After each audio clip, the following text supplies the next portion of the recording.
Aquariums 1300 222 702. Give us a call if you would like to build your own aquarium inside. Paul can help you out, or perhaps you just want to gloat about your pool.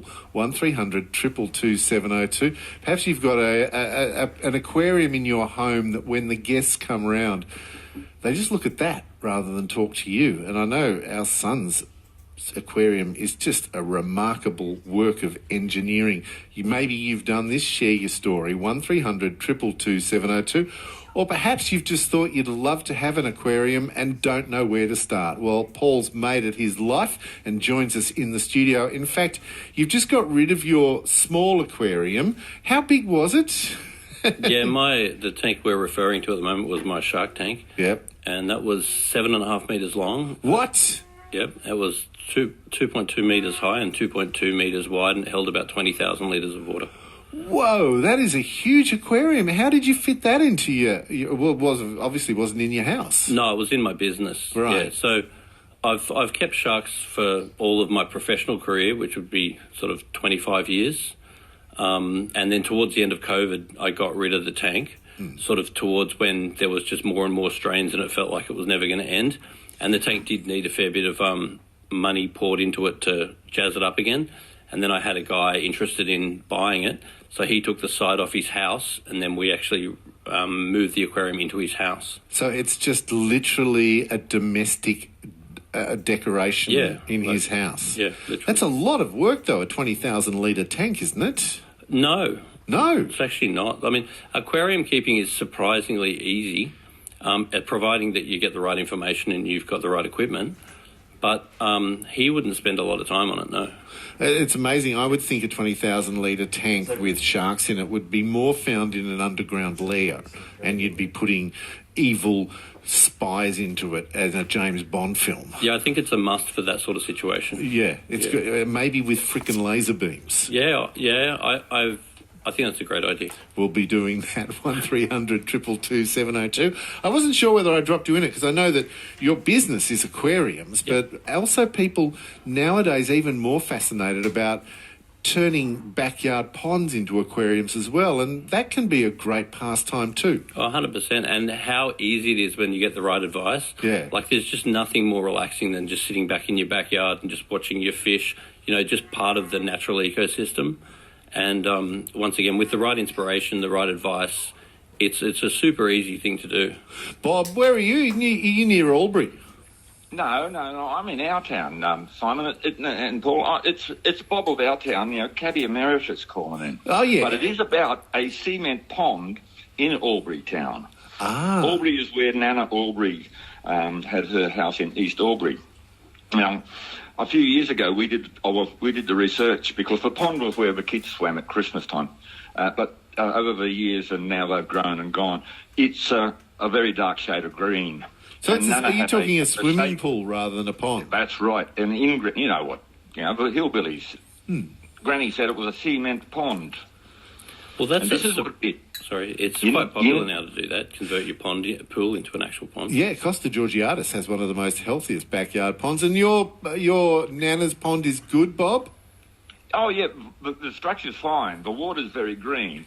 But we had the idea of getting trout or Murray cod out of the Murray River down there, or the Murray Creek, or whatever you want to call it, and maybe some yabbies and put in, and a couple of frogs or two.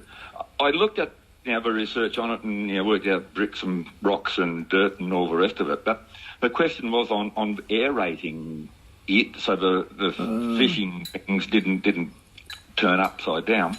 And how would you aerate it, Paul? Well, there's various ways of aerating it, by putting in a large external pond air stone. Yep. Or just making sure that there's a recirculating pump that agitates the surface of the water so the gas can exchange. And do you actually have to put in the air circulation system for a backyard swimming pool, or not necessarily? It's relative to the amount of stock you have. So if you have quite a fair bit of stock in there, you will absolutely need to aerate it. Yep. If there's not a lot of stock in there, then it isn't necessarily required. I wonder if Costa Georgiatis will answer his phone, because he's actually got a really healthy backyard pond. And so much so these big, fat tadpoles hang on the surface.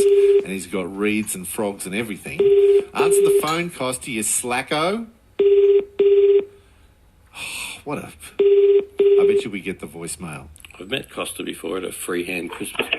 Can I come to the phone Phone right now. moment? Can leave a message. Or leave a message. Yeah, thanks.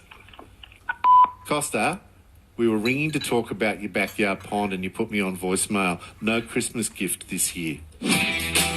You're listening to Weekends with Simon Marnie on ABC Radio Sydney.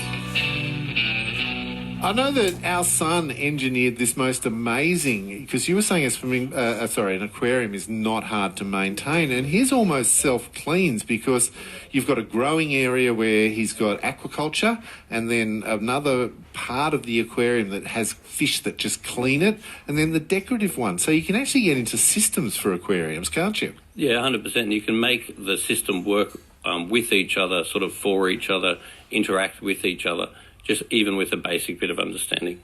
This texter says, general tip, larger tanks are easier to keep, go as big as practically suitable for your space, which seems to be against the intuition, but you're saying that's right. Yeah, and it is relative to stock. So in general, a larger volume of water will be a more stable volume of water and will generally require less interaction. So a bigger tank, assuming you don't overstock it, will typically be easier and more stable. Is there a stocking formula for a tank, or does it depend on different fish? Yeah, it totally depends on the different fish, but it also depends on what you feed the fish. If you feed very high quality foods, then you'll get very low waste output, especially with some of the probiotic foods that are available on the market, where you can get foods where when the fish poo, the bacteria in the poo eats the poo. Oh, wow. So you can actually stock more and have less impact on the environment according to the food that you feed, whereas most commercial fish food is just processed crap in a can. If you get good quality food, it really makes a difference. And then, as Nelson, our son's done, he's got fish that eat the waste as well, and that's part of that whole system which you can really get into. Yeah, 100%. So you've got some scavenging fish. They tend to have little barbells on them, and they'll run around and literally eat the poo from the other fish. And then you can get other fish that have little sucker mouths on them, and they'll literally go around and clean all the algae off the side of your tank. That's what he's got. Then they stick to the glass. They look like miniature flatheads. They look quite fascinating. Yep. And so when you're creating this aquarium tank, that's what you're looking at, isn't it? To try and get all your different fish. Yeah, and then even within the different fish, if the mouth opens up, they're typically a top dweller. If the mouth opens forward, they're typically a mid dweller. If the mouth opens down, they're typically a bottom dweller. So also dispersing out the fish to make sure they're not sort of getting in each other's way too much. And then just finding a good advisor.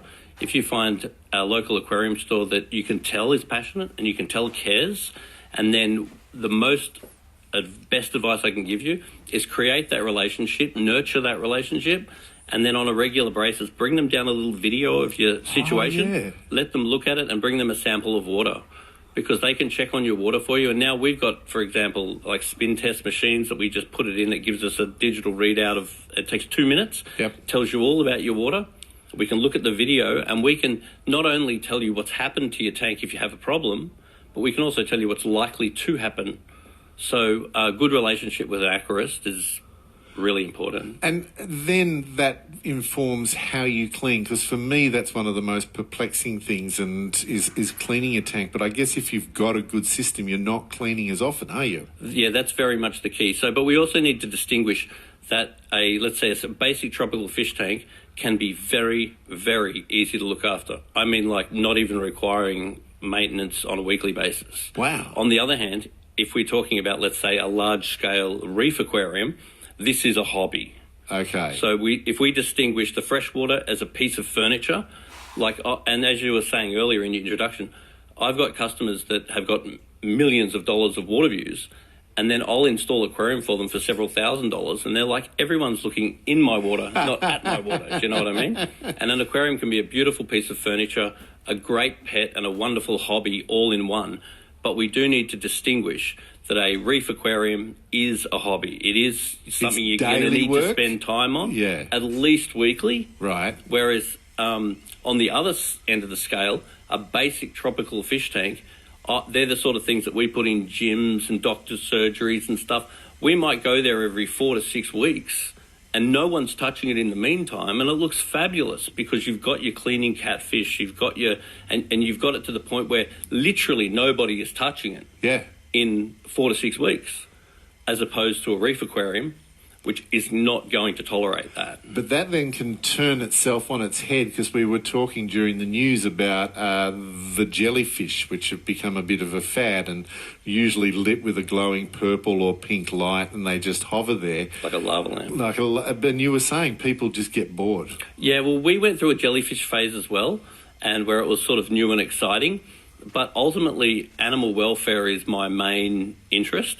And the reason why I went a little bit off jellyfish was for two main reasons. Is that one, I found that people, that was a fad for them, and they'd set up a jellyfish-specific tank. Yep. It would go really well for as long as their interest would hold, which for me, I only found for most people was 3 to 6 months, and I don't think that's acceptable. Then I found that people would go putting fish in those tanks and things that weren't appropriate for those tanks. So that sort of didn't sit okay with me, so that's why I'm not sort of really selling them anymore. But for someone that has a genuine interest in it, it's really not that hard. Can you put sort of spies into a jellyfish tank and have them killed and eaten without any trace by organisations? Do they work like tanks with sharks? You could definitely. ABC Listen. What would it take to survive the unsurvivable? Water was pouring into my cabin and rising very, very fast. In 1973, a ship disappeared off the coast of Tasmania, launching one of the greatest survival stories Australia has ever seen. We just survived hell. In all Malcolm, I don't know who won the Caulfield Cup. From the Dead, Season 2 of The Expanse podcast. Find it on the ABC Listen app. The ABC does not recommend keeping pets to get rid of assassins. But if you do, jellyfish and sharks are going to be the ones for it. We're with Paul Talbot. He's with Majestic Aquariums, and I'm sure you can go there for more questions if you have any, as we talk keeping fish. And it can be an aquarium in the backyard. We've learnt from Paul that you have your reef style one, which is a hobby. You're going to have to do work on it. Or you've got your freshwater tank, which really becomes a part of the furniture and you can maintain with just a little bit of work. And then we've been talking about the backyard pond, whether it be the swimming pool convert or indeed something like Dave. Dave, you've got a backyard pond? Yeah, I do. I've got a small backyard pond. It's about 1 metre by 2 metres, maybe slightly bigger. And my problem is I've got a koi carp that is way too big for the pond. He's about 45, 50 centimetres long, and I have no idea what to do with him. I mean, we love him, and feed him, but we think he deserves a better home. So, wow. And how big does it have a name? We call him Bluey. He was actually a blue-coloured koi. He's actually lost his blue hue, but his name's Bluey. We bought him when he was about 2 centimetres long, and now he's about 2 or 3 kilos and almost 50 and dominating the pond, and we just feel guilty about it because he deserves to run free somewhere. And not in a river around New South Wales, definitely. No. What do you think, Paul?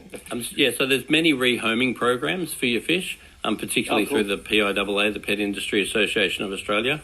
But if you got in contact with me through Majestic Aquariums, I could definitely rehome it for you, and then we could find a nice big pond. I've actually got quite a few ponds right now that I'm working on that I actually do want some larger fish for.